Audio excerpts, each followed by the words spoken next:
from an undisclosed location in the Great Western Desert in the land of the free and autonomous Native American people.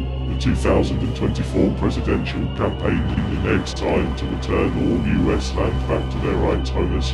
This is the Ben Zion Podcast. Techno-communism. Welcome back to the Ben Zion Podcast. I'm going to do another show in a series that I teased, the Phoenix Street Beat, where I was going to be talking to folks, unhoused folks and people closer to this life about their experiences.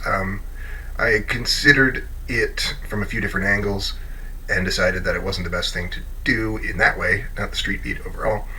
And also, it's hard to get people to agree to come on camera, and some of the people kind of disappeared on me, which is actually what I'm going to talk about today. They didn't ghost me in the sense that they disappeared on me because they didn't want to do the show. They disappeared on me because they're unhoused people who were basically murdered. So I'm going to read an article first about one of the most infamous institutions in Arizona history, which is a lot of atrocities have been done here, but this is one of the worst, and the person who did it, or who was most responsible for it, was almost reelected, Joe Arpaio, last year. And this was the infamous prison known as Tent City. There's a lot of really bad prisons in the United States, particularly in the South, particularly ones that house a large number of African Americans, black and brown skinned folks. And the Tent City was most known as a concentration camp for migrants, a kind of violence that's done to migrants all across this part of the country and in other parts of the U.S. Places like Florida and Texas are known as among the more fascistic places in this fascist country. But Arizona maybe has an unduly good reputation in that area because I would say it's handily as fascistic as Texas in many respects. This is the article from a few years ago from the Washington Post, but Francois Charez, who lives in Arizona, wrote this. I was born in Mexico. I grew up in Tijuana and moved to Mexico when I was 14. I went to high school in a small town called Holbrook, then went to Phoenix to go to Arizona State University. By that time, roughly 2012, Joe Arpaio's vicious anti-Latino tactics had already raised racial tensions in Maricopa County, where he was sheriff. At the time, Arpaio was infamous among my community for his sweeps. He would send police into restaurants, hotels, or anywhere else he suspected undocumented workers might be working, and would arrest those who couldn't produce IDs. People lived in fear of these sweeps. Some families I knew even moved to New Mexico hoping to escape Arpaio.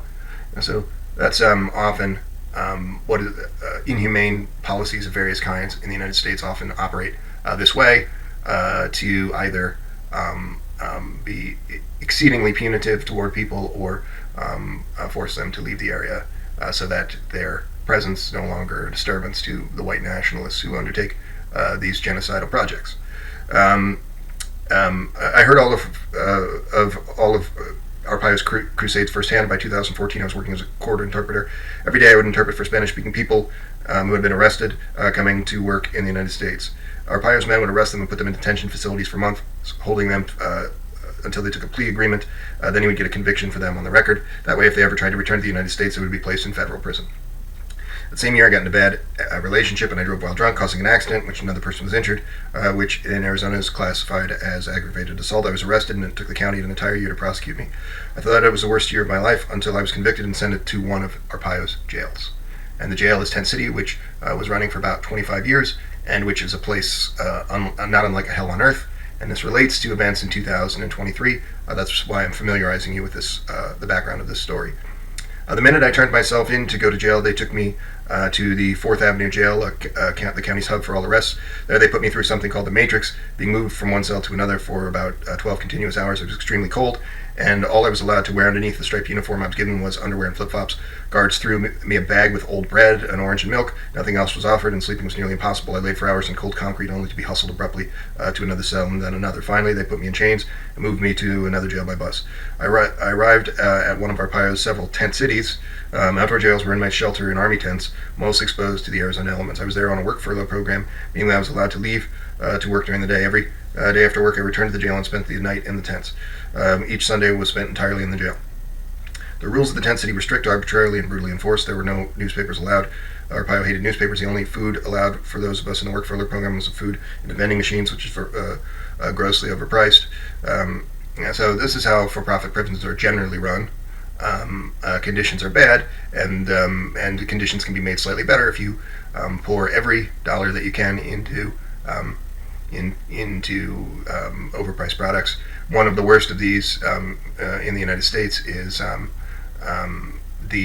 it's not talked about in this article, but it's the cost of communication for prisoners. It's exorbitantly expensive to communicate with your loved ones. In fact, people who are trying to remain close to their loved ones, trying to have some kind of normalcy in their life, will often go into a good deal of debt, or the family members will go into a pretty massive amount of debt because these things are could be costing them hundreds and hundreds of dollars a week or month. That's lunacy. There is nothing so bad in the United States, perhaps, as its history of penal institutions, and they are designed to brutalize working people, and most particularly, disproportionately, black and brown people. This is, like many institutions, this is an extension of chattel slavery in any number of discernible ways. They in the year 2016, when a man named Donald Trump was unexpectedly elected to the presidency, it was a year of certain kinds of disruption. Most of the disruption that really occurred was the disrupting of popular opinion, moving away from supporting things like for-profit prisons. And so this clown, who was a neoliberal, was brought in to basically run interference to protect these neoliberal institutions like for-profit prisons, which should not exist. But the United States has gone from this era of ordinary capitalism, which is ecocidal and inhumane, to neoliberal capitalism, which is further right still. And so these institutions went from being reformed somewhat from the 1900s into the 20th century, not very much, to becoming, again, cartoonishly evil, almost like the things of antebellum United States. The winter was even worse. During the winter, there were no heaters. Most jackets and heavily insulated pants weren't allowed, and they don't want you to be comfortable. When the temperatures dropped, we were forced to come up with makeshift ways of keeping ourselves warm. The showers were kept scalding hot during both winter and summer. We hated to shower, but we would fill our empty water bottles up with the nearly boiling water and put the bottles between our blankets when it was freezing outside, freezing people to death. We would also save the plastic bags we found when we cleaned up the jail yard and wrap our feet with them, tucking hot water bottles inside to keep our feet warm while we slept. Still, it was freezing, achingly cold. I was in so much pain that winter that when I'm cold, it reminds me of being there.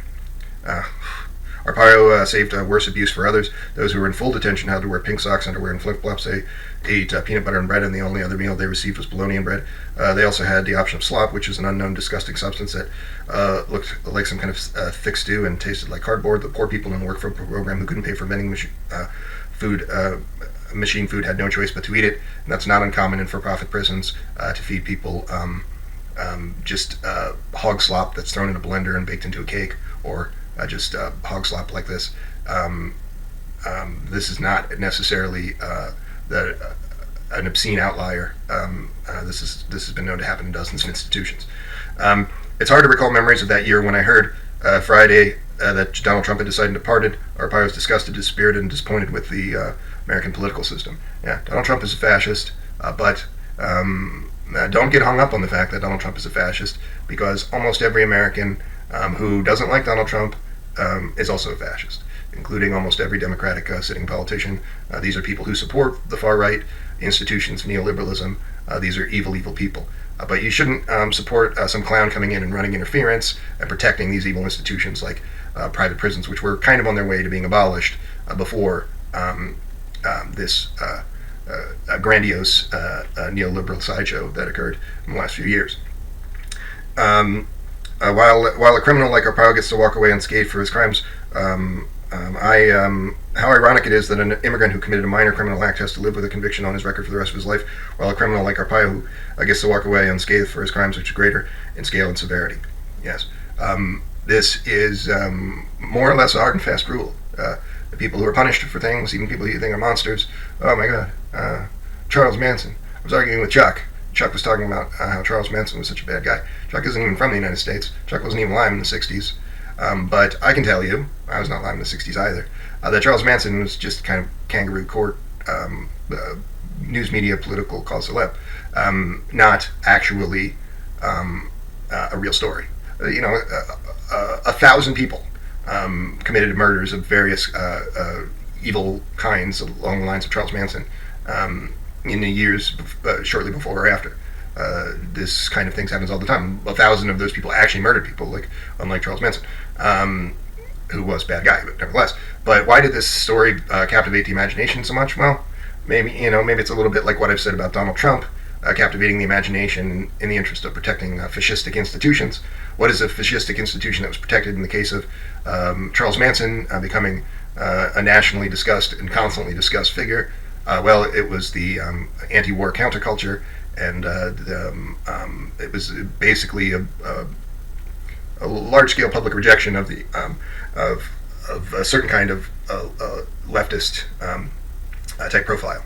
And this kind of thing happens in the United States all the time. So if you're talking about how you don't like Charles Manson, I'm just going to assume that you're pretty much not playing with a full deck, right? Because you're just kind of being a part of these kind of psyops and things, and that's not a good thing to be. You got to try to be a little smarter than that. Now, I can't blame Chuck for this, because he's not from the United States. He's just kind of observing something based on information from 20, 30 years ago in a country that he doesn't live in. But I can blame the rest of you Americans. You are living in the imperial core and supporting the things that are killing the planet, most notably the fascist United States military, forcing all of us to accept the death of the planet, bomb you back to the Stone Age if you try to stop for-profit institutions from killing the planet. The people of Maricopa have done so much, spent time, money, and energy trying to let the world know what Arpaio had done. And in a single moment, Trump had destroyed all of that hard work, all of those voices. The president should be bringing us together, especially in the wake of something like Charlottesville, but I think that Trump wants us to be divided specifically by race. Arpaio's pardon is proof of that. Yeah, Trump was brought in to do precisely that.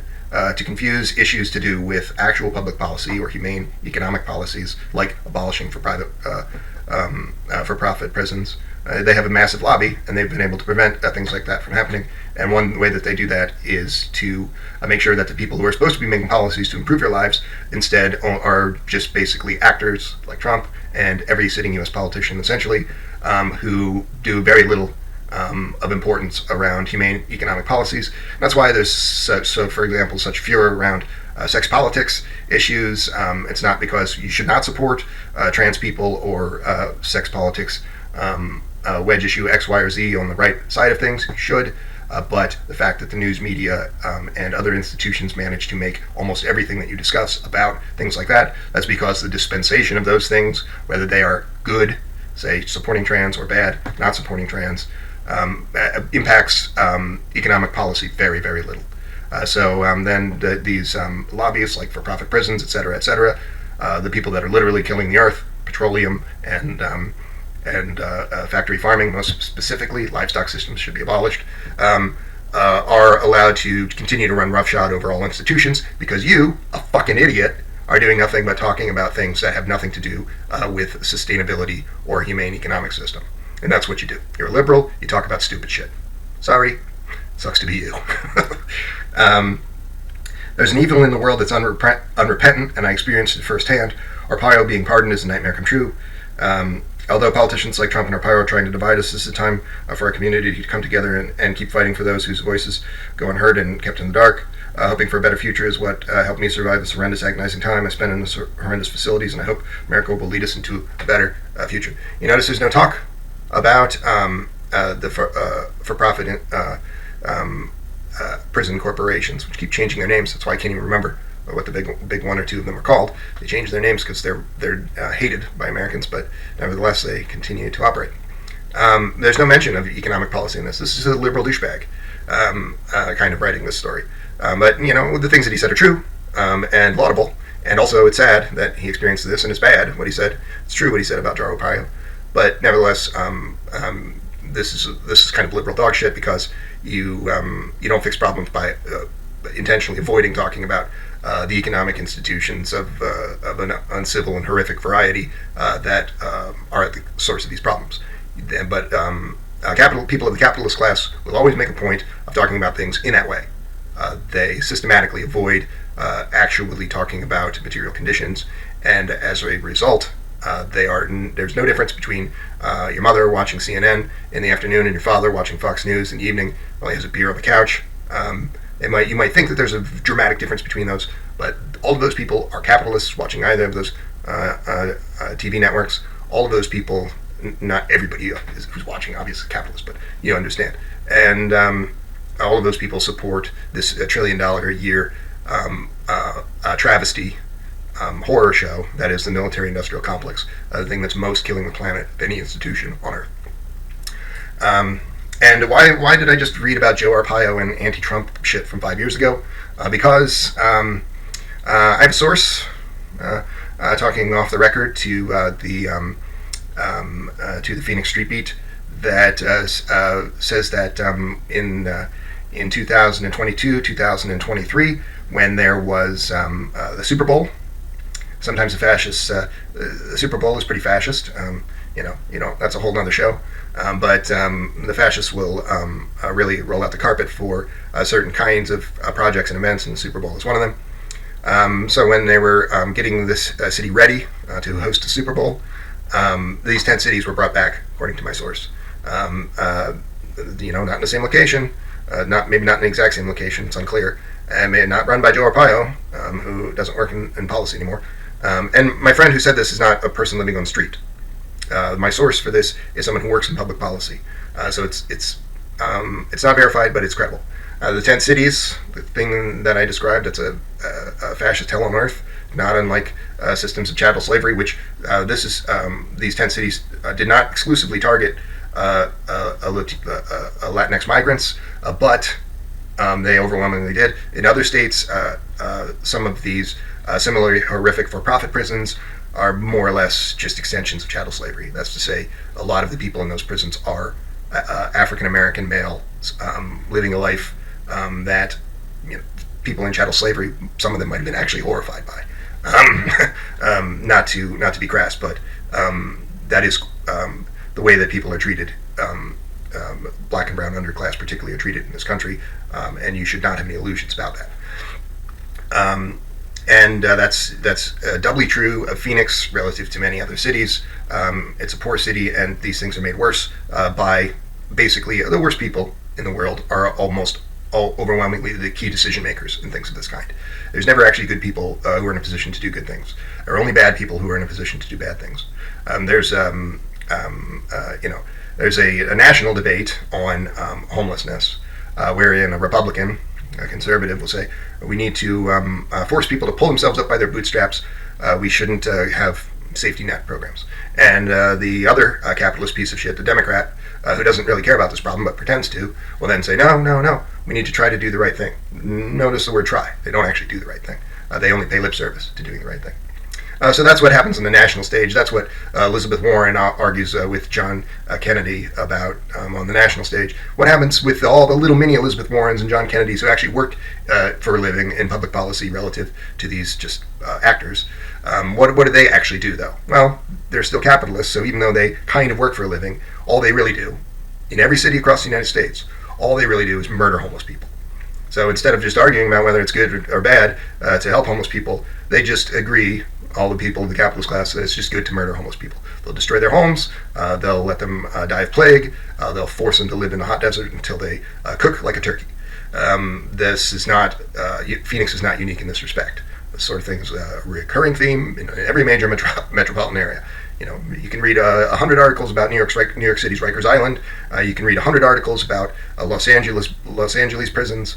There is no place that is not, even though Arizona is a little more fascistic than most, this is a fascist country, so even cities that you think of as being places that are more protected against things like this, they're really not to any degree.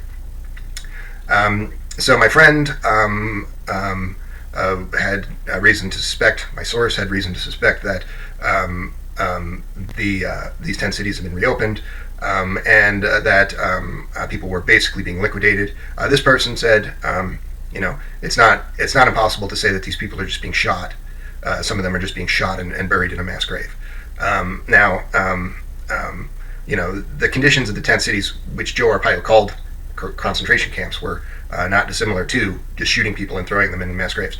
But whether or not my friend is right in saying that people are in 2023 being shot and thrown in mass graves for being poor, or perhaps being intoxicated, or perhaps being a confused person, particularly a person of color, if you're confused and you're outside and you're dirty, the police will just kill you, right? That's just those are crimes, being poor. Whether people are being shot and thrown in mass graves or not, inhumane public policies that kill millions of people, like even things so simple as not having mask mandates, or not stopping a plague from killing hundreds of people a day in any way, these things inordinately hurt African Americans and brown skinned folks, and they hurt all working people.